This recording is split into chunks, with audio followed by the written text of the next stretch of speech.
Tonight, we'll visit the Rancocas Indian Reservation and walk in truth and beauty with the Powhatan Lenape Nation. Dr. John Kelly will share the dangers of using anabolic steroids. And Father Pat Lavin remembers his childhood days and preparing for confession. All this and more next on Reel to Reel. Good evening again, everyone. I'm Paul Perillo. And I'm Pat Shelton. Welcome back to Reel to Reel. Today we have for you Dr. John Kelly, who will tell us all we ought to know about anabolic steroids. And Father Pat Lavin will be here to share a wonderfully warm and funny story. And did you know that the word Passyunk means level place, and Conshohocken, the long pleasant valley? The words are part of our American Indian heritage. Tonight, a discussion of the American Indian. At one time in our country's history, it was very unpopular to be part American Indian. But today, many people are very proud to say that they have Native American blood, the blood of a people who walk in truth and beauty.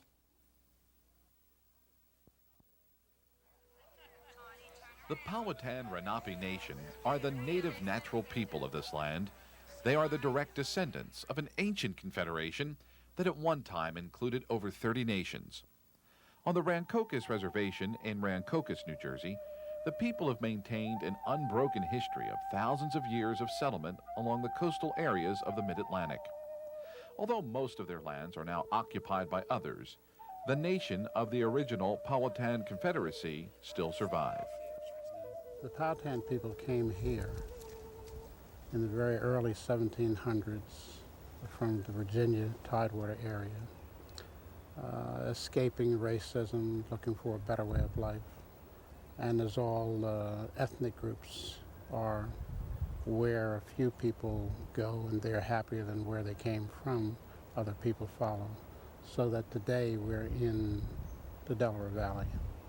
There's so many things that we like to do with all of our people, the elders, our teens, our children. We run a camp here, and our camp right here on the reservation is a camp that has many different aspects. We do cultural things, we do educational things, we do health things. They know how to cook, how to do beading, crafts, as well as making them aware of the current health issues that face them today in the world. I enjoy my job. I love being here on the reservation. It is very much a part of who I am. The term Powhatan refers to the political identity of the people, and the word Lenape refers to their ethnic, linguistic identity. The people govern themselves freely and harmoniously as independent republics who come together in alliances or confederations, such as the Powhatan Confederacy. As being Council of Elders, one thing we want to teach our children mainly is pride. Amen. The pride doesn't make them any different than any other nationality. But they should be proud of who they are. Mm-hmm. Let nobody second guess you. When you're in your Indian attire especially, you want to be noticed. You want people to look at you like you're a loving, caring person, which our history dates back to that. You go back far enough, you find that totally.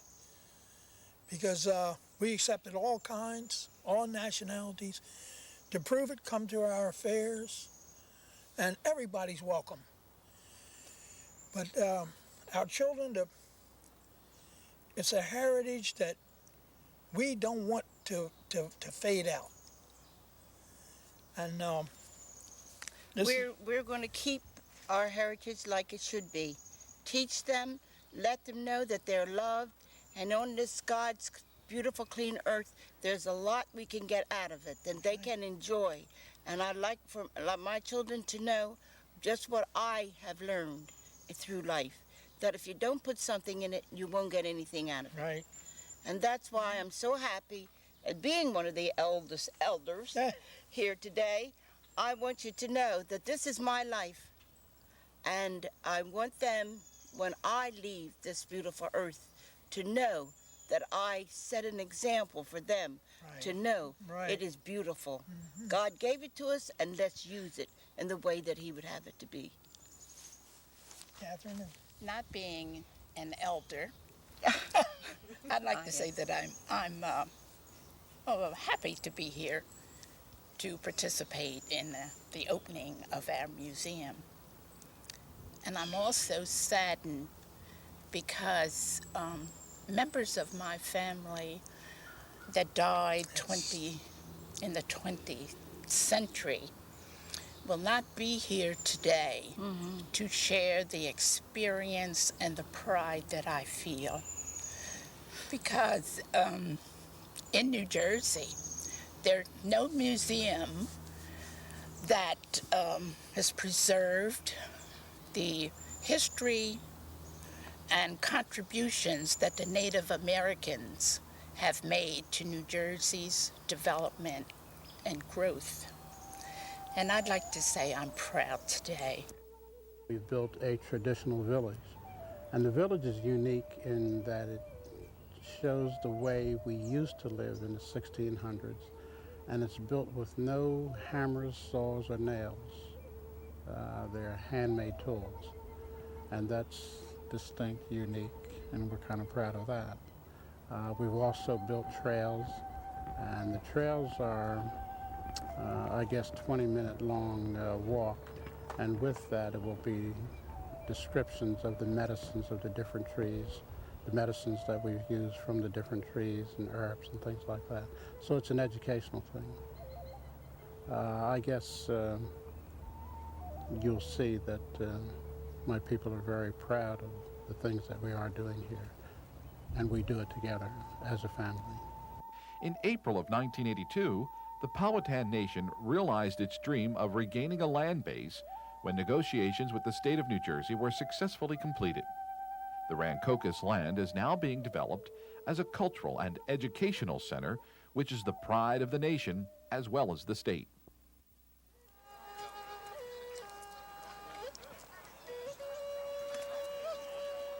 Despite systematic attempts to destroy the Powhatan society, tribal affinities remain strong.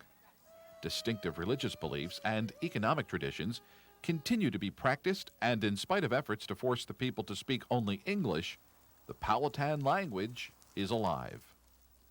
One of the things growing up off reservation for our children is very difficult for them to learn their language, because most of the day they're with non-Powhatan speaking people.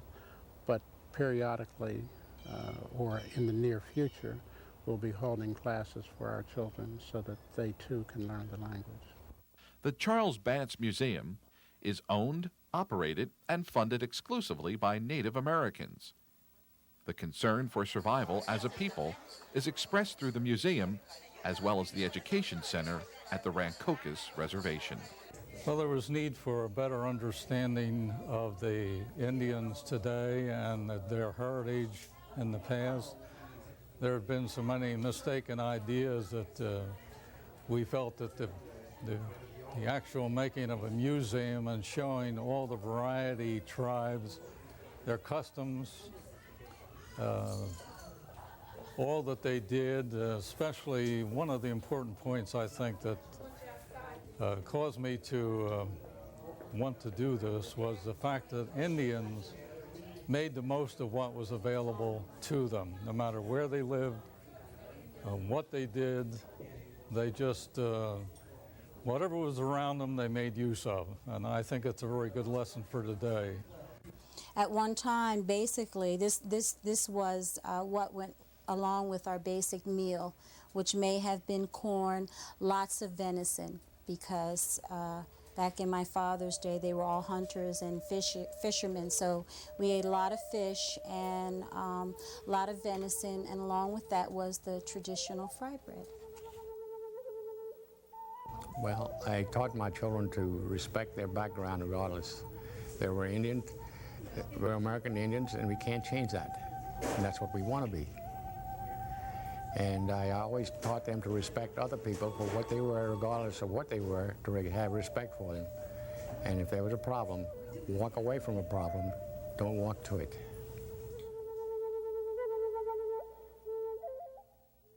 Native Americans. They're a people who have always lived in harmony with nature.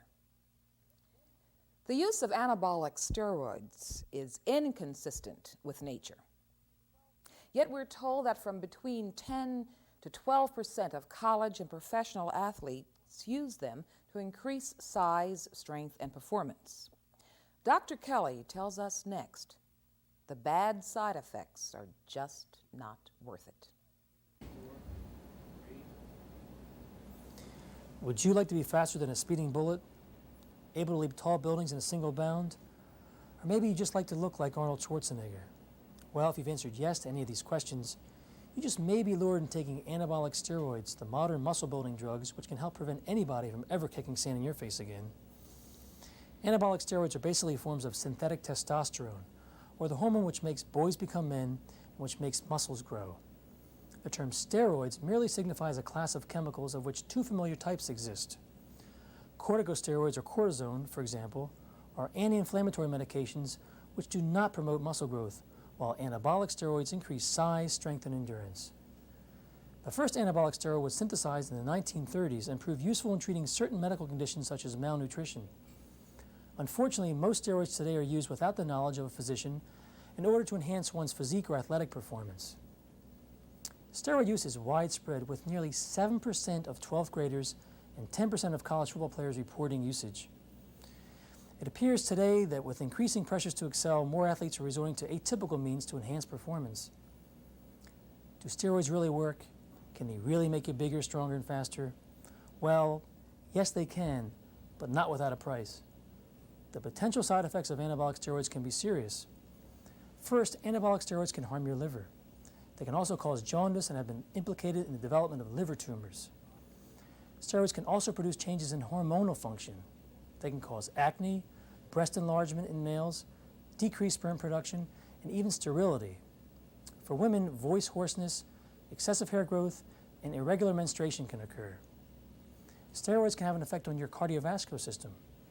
It's possible for them to raise blood pressure and adversely affect cholesterol levels, potentially leading to premature heart disease.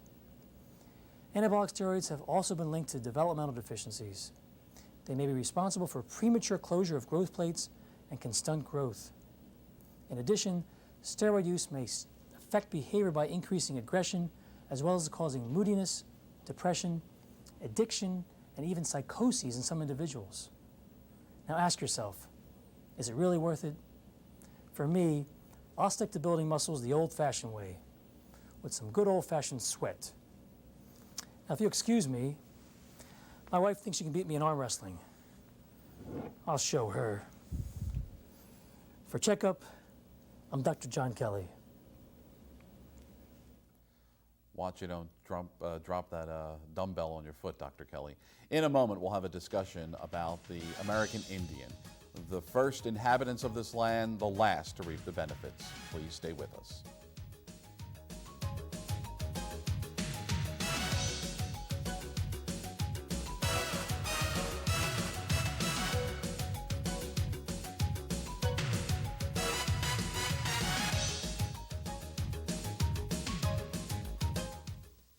The Christian is certainly called to pray with others, but he must also enter into his room to pray to the Father in secret. Indeed, according to the teaching of the Apostle Paul, he should pray without ceasing.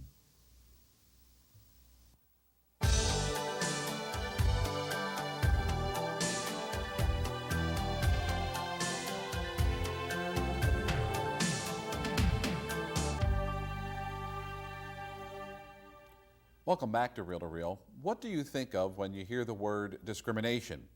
White versus black, male versus female? What about the U.S. government against the American Indian?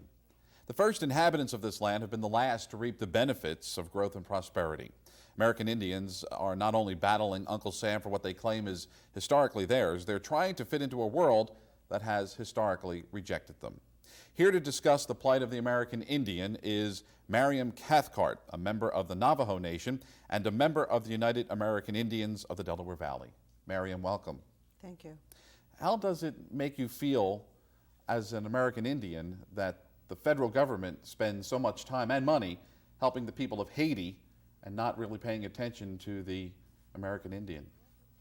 Well, the American Indians have always struggled to get the attention of the government, and the government has ignored all Indians, not just the Navajo tribe, all tribes, and have cut down our fundings, will be cutting down our fundings from now on until God knows when. I guess the urban, especially the urban Indians, are really suffering from this. And we have tried here in the Delaware Valley to have the government funding increased, but we have not succeeded yet. And yet the other groups have wrote proposals and gotten the proposal without any trouble, and yet we cannot get any. Why do you think that is, that there are some groups that are getting, reaping the benefits from the federal government, but yet the American Indian isn't able to do that? The government wants us to be self-sufficient, but we cannot be self-sufficient without any help. We need education, we need jobs. The American Indians are being prejudiced against by all people, by European people. And as far as I know, from the beginning until now, it's still going on. We have seem to have no rights when it comes to jobs, because people say we are uneducated, we are nothing but drunks. They don't see how we are uneducated. Education in earlier years have been very, very poor, because they want us to be white people. They want us to be non-Indians. And so therefore they try to take our language away, our customs, our religion away from us. All right, what I want to do is I want to mention some of the statistics here about American Indians. In the Philadelphia area, there are more than 11,000 American Indians from 38 tribes living here. This population suffers from an unemployment rate of 20%. The average family income is $8,000 a year, and the average education level is the 8th grade. Right. You mentioned some of the misconceptions that the public has about the American Indian. That you said that the American Indian is a drunk, and that the American Indian is uneducated. But yet here in the Delaware Valley, we owe a lot to the American Indian. In the opening of the show, I mentioned at least 2 words that are directly attached to the American Indian. This area is rich with American Indian heritage, and yet you're still looked down upon. How do you shed that misconception that the public has of the American Indian? Personally, I try to ignore it and just turn my head the other way and say, what are you? And who are you? You also have a background. So like people ask me, how does it feel to be an Indian? How does a human being feel? That's the way we feel. We have emotions, we have hurt feelings. People think that we don't feel anything, but we are emotional people. We are peaceful people. We try to make peace from the beginning. When the Europeans came, we tried to make peace with them. Always have and always will try to make peace. We don't say, I hate you. You know, personally, I say to myself, I don't want to hate anybody, because I went through that in the past years because of the way we were treated. The misconceptions, all right, you see John Wayne movies. That was one of the most horrible movies, where Indians was always the bad guys. The aggressor, the bad guy, sure. And what is an Indian without feathers? I don't wear feathers. My tribe does not wear feathers. only at certain times. And these are one of the things. What do you do? You do, right when you say an Indian, oh, you do war dances, you do rain dances, you know, stuff like that. You are watching too much television, too many movies. Part of your mission is to get out and educate the public. You go out to various schools throughout the Delaware Valley and talk to the students about what the American Indian is, where they came from, and what they've more or less brought to the American society. I also like to mention here, Mariam, that there is a big powwow coming up, if you will, in Fairmount Park, July 31st, August 1st and 2nd at the Playhouse in the Park, Memorial Grove in Fairmount Park. And for additional information, you can call 215-574-9020. And I guess this would be a really good chance for people to come out and really learn, start the education process about the American Indian. Yes. Thank you so much for being with us on this edition of Reel to Reel. Thank you. We have much more ahead on this edition, including Father Pat Lavin. So please stay with us. Don't go away. Much more ahead. Set materials for Reel to Reel provided by Tague Lumber Incorporated, serving the Delaware Valley for over 75 years. And by John Wanamaker, fine stores in the Delaware Valley.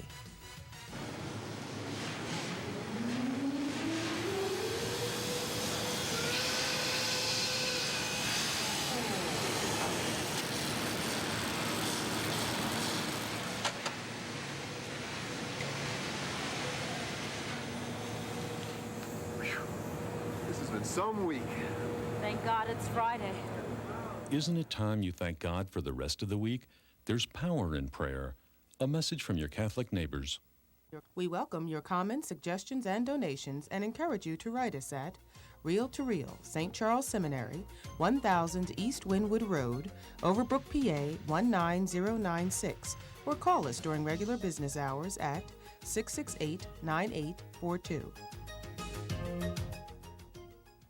I've always enjoyed a good storyteller, and my most recent favorite storyteller is Father Pat Lavin.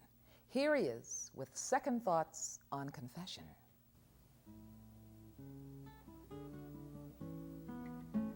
Hi, I'm Father Pat Lavin, and I have a few second thoughts as I stand here next to the baptismal fountain in St. Edmund's Church in South Philadelphia. It was 50 years ago that I was brought to this baptismal fountain with the legal name of Wayne Patrick Lavin.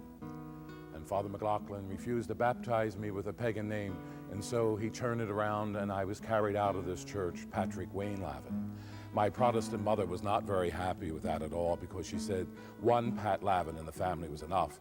Of course, she was referring to my father. So here I began my journey of faith. And at this communion rail, I received Jesus for the first time. And shortly after that, I was confirmed in the Spirit. And 21 years ago, I came to this church, and for the first time, I celebrated the Eucharist. It was here that I had my first Mass. A beautiful faith journey that took me out into the streets of South Philadelphia and to the streets of South Jersey. And there's another thing that happened here in this church. Saturdays had a regular routine that brought me here to this confessional box.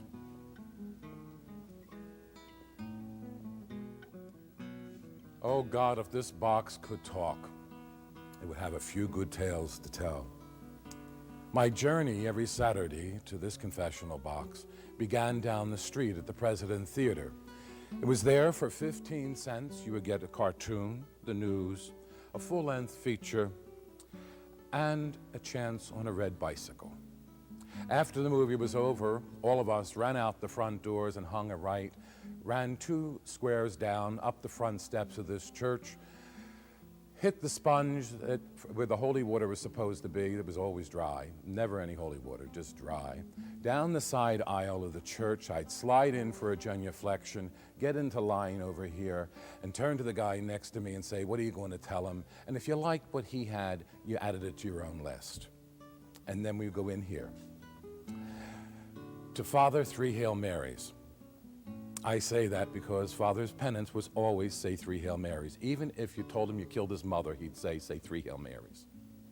One day, I was the last one out of the movie theater, and by the time I got here, the line was all the way down and around the corner. So I said, let me try somebody else. And I checked the place out, and I looked across the way, and the pastor's light was on, and that meant he was reading his breviary, and you didn't want to disturb him because he used to raise his voice. Next to him was the high school teacher, and I didn't like going to him because every time you said something, he repeated it, and the kid on the other side of the box could hear what was going on. So I decided I will try the new curate. That's what they used to call associate pastors in those days. So I figured, make a little impression on him. I went through my regular confession, and then I said, but Father, I also cursed 1,275 times. And from the other side of the box, I hear this voice that says, what do? Carry an atom machine around with you all the time? Well, needless to say, I didn't impress him too much. And it was the last time I went to him, and I decided I was going to stick with Father 3 Hail Marys. He managed to get me all the way through adolescence into young manhood, and he also, in his own way, encouraged me to become a priest. Father Barr, who's the pastor of this parish, invited me back to give a triduum in honor of St. Jude, the patron saint of hopeless cases. And many of the people who were here for it remembered me as a kid, and they thought I was a hopeless case. It was a wonderful time. And I came to this box and went into the center door and listened to confessions every morning and every evening. And funny thing is, the only penance I could give was to say 3 Hail Marys. This is Father Pat with a few second thoughts. Until we meet again, shalom. Father Lavin with a great segment, as usual. As usual, he's a lovely man. And wasn't Mariam Cathcart a lovely woman? Indeed. I wish we had had more time to talk with her, Paul. Definitely. We also like to mention here, Pat, that today is World Communication Day, acknowledging the gift of God, the gift of all those technical means which facilitate, enhance, and enrich communications between human beings. And so often we hear about people that don't communicate. We're doing it one way. It's necessary for people even in the same room to open up and communicate. So a world set aside for Communications Day. So let's leave everybody with that watchword. Let's try to do more this week and the rest of our lives to communicate with each other. Talk it out. Until the next time when we have the chance to communicate, I'm Paul Perillo. And I'm Pat Shelton. We'll see you next week on Good night. Rail to Rail.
Hello, I'm Paul Perillo. And I'm Pat Shelton. We invite you to watch Catholic Magazine every Sunday night at 9 o'clock. Catholic Magazine is the show for you and about you, the Catholics of the Delaware Valley. Catholic Magazine will educate you, challenge you, and inspire you. And we may even entertain you along the way. Join us for Catholic Magazine. Sunday evenings at 9.